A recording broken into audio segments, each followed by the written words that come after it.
사람들이 일루미나티 또는 프리메이슨이라고 말하는데 도대체 그들이 뭐냐? 2017년 10월 드디어 자신의 모습들을 세상에 드러냈죠.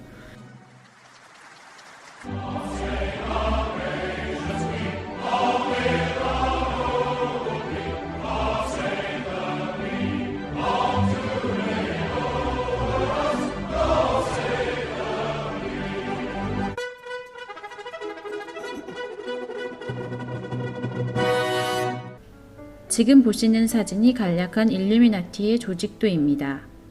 가장 중앙 꼭대기엔 로스차일드, 그 옆으론 영국 왕실, 교황을 주축으로 한 예수회, 록펠러 가문, 그리고 부시 가문이 있습니다. 그 중에서도 이 모든 것을 처음부터 계획하고 준비한 로스차일드 가문이 가장 중요합니다. 그들의 재산은 현재 대략 5경이 넘는다고 합니다. 하지만 사실 이들 손에 미국의 달러를 만드는 연방준비은행과 유럽중앙은행이 있으니 사실 세상의 모든 돈을 그들이 가지고 있다고 해도 농담이 아닙니다. 위의 깃발은 로스차일드 가문의 로고 중 하나이며 창시자 마이어 암셀 로스차일드의 5 아들들을 상징합니다. 유대인이었던 그의 아버지 마이어 암셀 로스차일드는 미국의 독립선언과 같은 해인 1776년 5월 1일 예수회의 아담 바우샤우프트에게 돈을 대주고 함께 일루미나티를 창시합니다. 독일의 프랑크푸르트에서 공돌품 가게로 시작을 한 로스차일드 가문은 그 당시 카톨릭과 기독교가 금기시하는 이자업인 은행업까지 사업을 확장하게 되며 많은 돈을 벌게 되지만 당시의 급변하는 사회가 은행가들에게는 큰 위험이 되었습니다. 그때 마침 지역의 영주였던 윌리엄 공과 친분을 갖게 된 로스차일드 가문은 추후 그의 재무 대신까지 되며 영국 왕실과도 막대한 인맥을 쌓게 됩니다. 또한 그와 동시에 자신들의 신분을 더 안전히 유지하기 위해 엘리트인들의 모임인 프리메이슨 세력들에게 관심을 가지던 로스차일드 가문은 결국 돈으로 프리메이슨의 주요 멤버들을 매수하고 프리메이슨 단체까지 일루미나티로 흡수하게 됩니다. 그들은 커진 세력을 바탕으로 프랑스 혁명을 주도하게 되고 프랑스 독립선언서에서도 자기들의 상징을 넣으며 그들의 존재를 과시합니다. 19세기 일루미나티의 최고 수장이었으며 그들이 가장 존경하는 알버트 파이크의 저서인 Moral and Dogma란 책에 보면 이런 문구가 있습니다. 예수는 타락하고 멸망할 존재며 새벽별인 루시퍼가 찬양되어야 한다.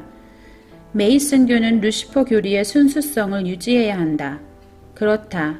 루시퍼는 하나님이시다. 또한 불행하게도 여호와 역시 하나님이다. 루시퍼는 빛을 나르는 자며 아침의 아들이다. 그는 인류를 위해서 어둠과 악의 하나님인 여호와를 대항해 싸우고 있다. 결국 이들의 사상은 영지주의이고 그들에게 하나님은 악이고 루시퍼가 선입니다. 프랑스 혁명의 성공 후 힘을 기른 로스차일드 가문은 나폴레옹 전쟁, 워털루 전쟁 등에 개입하여 유럽의 화폐 발행권을 통제하게 되고 미국의 남북전쟁 이후 치열한 노력 끝에 미국의 화폐 발행권까지 손에 거머쥐게 됩니다. 미국의 달러를 만들어내는 연방준비은행과 유로를 만들어내는 유럽의 중앙은행은 일루미나티의 것입니다. 지금 보시는 이쁜 지도가 전 세계의 국가 부채 표입니다. 한 국가가 빚을 얼만큼 지고 있음을 의미합니다. 2019년 기준으로 1위는 미국이고요. 2위는 일본, 3위는 중국 순입니다. 미국은 2경 7,400조 원, 일본 1경 4,000조 원 등의 빚이 있는 셈입니다.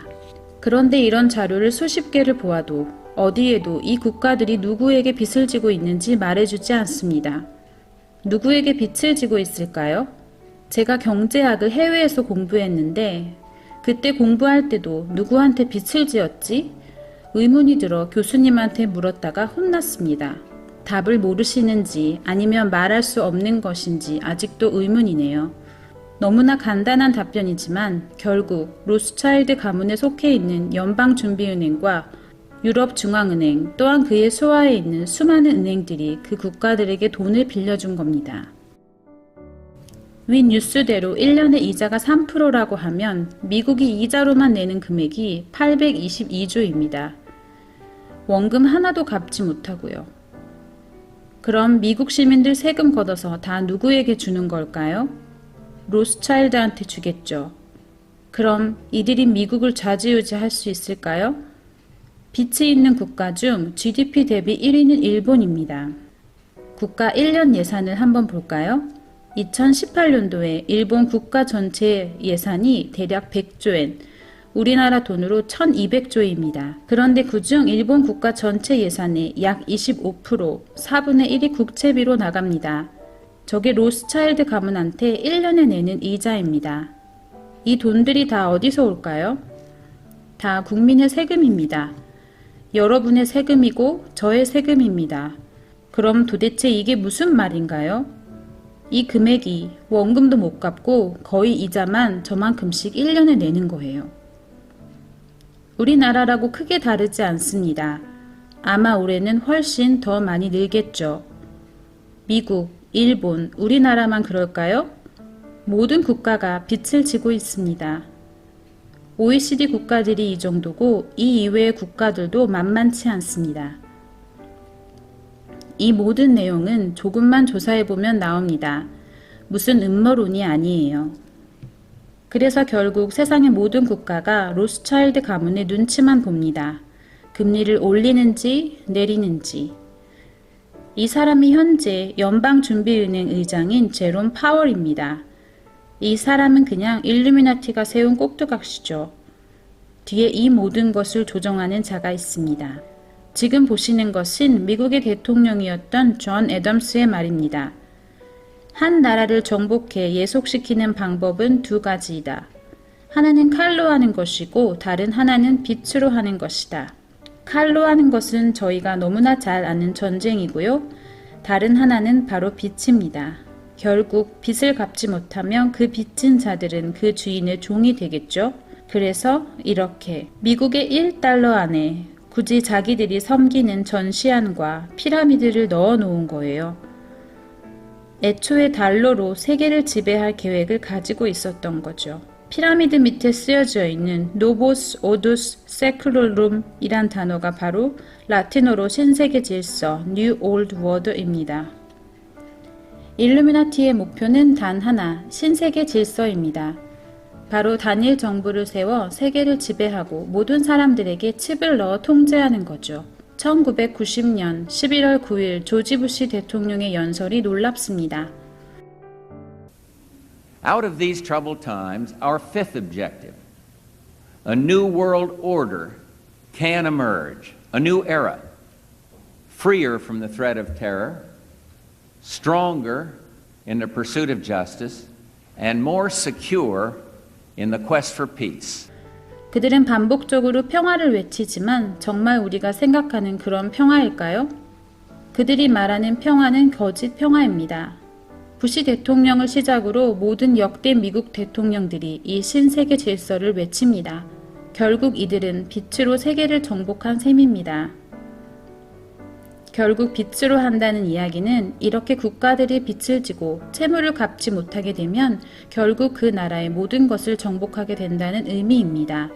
우리가 이 세상의 빛의 시스템을 온전히 깨닫고 이 세상의 시스템에서 나와 주님께로 돌아와야 합니다. 우리가 아는 대부분의 사람이 아직도 이 시스템의 종이 되어 살아갑니다. 말씀에 보면 잠언 22편 7절 부자는 가난한 자를 주관하고 빚진 자는 체주의 종이 되느니라. 더 이상 체주의 종이 아닌 하나님의 자녀로 회복되어지길 간절히 기도해 봅니다. 미국 국가부채의 증가 현황이 보이시죠? 계속 증가하고 있습니다. 올해는 훨씬 더 늘어날 겁니다. 2001년도에 보시면 그렇게 빚이 많지 않았어요. 그런데 조금 전에 보았던 부시 대통령의 아들 부시 주니어부터 시작해서 20년도 채 안 돼서 빚이 5배가 늘었습니다. 지금은 24 트릴리언 달러입니다. 우리나라 돈으로 3경에 가깝습니다. 빚이 늘어나는 속도가 어마어마하죠. 그런데 이 빚을 누가 갚을까요? 아까 말씀드린 대로 국민이 갚습니다. 그래서 우리가 빚쟁이란 소리가 나오는 거예요. 여러분이 세금을 내죠? 그 세금으로 빚을 갚습니다. 결국 모든 인류는 로스차일드 가문의 빚을 진 겁니다. 이들의 이 계획을 깨닫는 게 왜 이렇게 중요한지 이제는 아셔야 합니다. 이 엄청난 계획 가운데서 벗어나셔야 합니다. 결국 이들의 계획은 모든 국가들이 계속 빚을 더 지게 하는 겁니다. 그럼 왜 자꾸 빚을 지게 할까요? 이들이 이미 모든 세상의 돈을 장악했다면 이들의 다음 계획은 무엇일까요? 결국 이들이 원하는 것은 세계화폐와 세계정부를 출범하기 위해서입니다. 지금 보이시는 사진이 1988년 1월의 이코노미스트 커버 페이지 사진입니다. 이 사진이 놀라운 게 무려 30년 뒤에 화폐들이 사라지고 가상화폐들이 생길 것을 예견하고 있습니다. 보이시죠? 중간에 2018년. 그런데 지금 그들의 계획대로 수많은 국가들이 현금 없는 사회로 가고 있습니다. 결국 우리나라 및 26개국에 실행한 핸드폰에 있는 QR코드의 통제 시스템과 경제 기반으로 한 전자화폐가 합쳐진 칩이 우리 몸에 들어오게 되면 이제 완벽한 통제가 가능합니다. 일루미나티 카드 중에 합병 카드란 게 있습니다. 이 카드는 1997년에 나온 카드죠. 여기에 그들의 계획을 또 넣어놨습니다. 달러가 유로를 먹고, 파운드가 달러를 먹고, 엔화가 파운드를 먹고, 마지막에 큰 물고기가 바로 가상화폐입니다. 가상화폐가 엔화를 먹어버리죠. 모든 화폐가 하나가 된 거죠. 이것이 전에 말씀드린 Predictive Programming입니다. 우리가 모든 것을 조정한다. 쉽게 이야기하면 선지자 놀이 같은 것입니다. 자기가 할 계획을 미리 보여주고 실제로 그대로 실행을 시키는 거죠.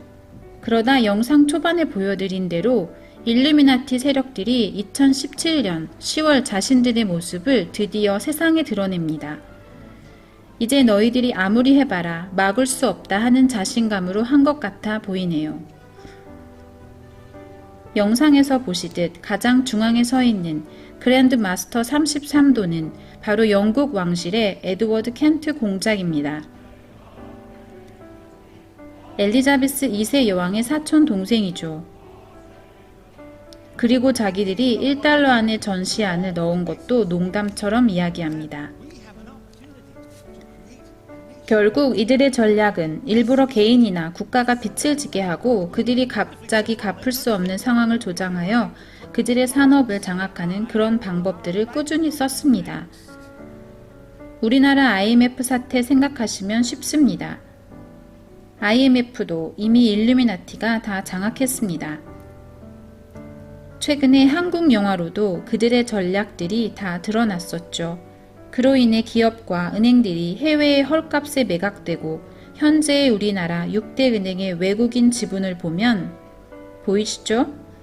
2018년 기준으로 76%가 외국인 지분율입니다. 우리나라 은행인 줄 아셨죠? 아닙니다. 우리나라 국민들을 상대로 이자놀이를 벌여서 외국인의 배만 불리고 있습니다. 그래서 모든 정부는 직간접적으로 일루미나티 세력의 지배 아래 있습니다. 이게 제가 경제 시스템만 보여드려서 그렇지 모든 분야가 마찬가지입니다. 그중 가장 심각한 것이 미디어와 문화입니다. 미국의 미디어는 거의 모든 미디어가 이미 그들 손에 넘어갔습니다. 이미 제가 지난 시간에 아웃 오브 섀도우 영상으로 알려드렸지만 헐리우드를 비롯한 모든 미디어는 이미 그들 손에 있습니다. 우리나라도 예외는 아닙니다. 안타깝지만 너무나 수많은 연예인들과 우리나라의 문화가 이미 그들의 손에 넘어간 것을 알 수 있습니다. 그 외에도 교육, 종교, 정치, 기업 다 마찬가지입니다. 그리고 우리가 누리고 있는 수많은 것들이 사실 우리의 것이 아니라 빛으로 얻어진 것이란 것을 잊으면 안 됩니다. 이것이 좋고 편리함이란 이름으로 좋게 포장되어서 다가오지만 사실은 결국 이것이 우리에게 족쇄가 되어서 우리 스스로가 통제당할 수밖에 없는 구조가 되어집니다. 이제 이런 상황에서 정말 현금까지 사라진다면 그때는 완벽한 통제입니다. 우리의 씨름은 혈과 육을 상대하는 것이 아니요 통치자들과 권세들과 이 어둠의 세상 주관자들과 하늘에 있는 악의 영들을 상대함이라. 우리의 싸움은 혈과 육은 아니요 바로 통치자들, 권세들, 이 어둠의 세상 주관자들. 말씀에서 보듯이 누군가 우리를 통치하는 자들이 있습니다. 그리고 일루미나티 세력같이 그 통치자들을 조종하는 권세들이 있습니다. 이 어둠의 세상 주관자는 사탄 자체를 의미하죠. 그럼 분명히 성경에서 우리가 싸울 상대가 있다고 말해주고 있습니다. 더 이상 이걸 음모론으로 몰아가서는 안 됩니다. 수많은 하나님의 자녀들이 세상을 바라보지 말라고 하며 하늘에 소망을 두라고 이야기하지만 정말 그런 삶을 살고 계십니까? 더 이상 이들에게 종 노릇하다가 하나님 앞에 가면 안 됩니다.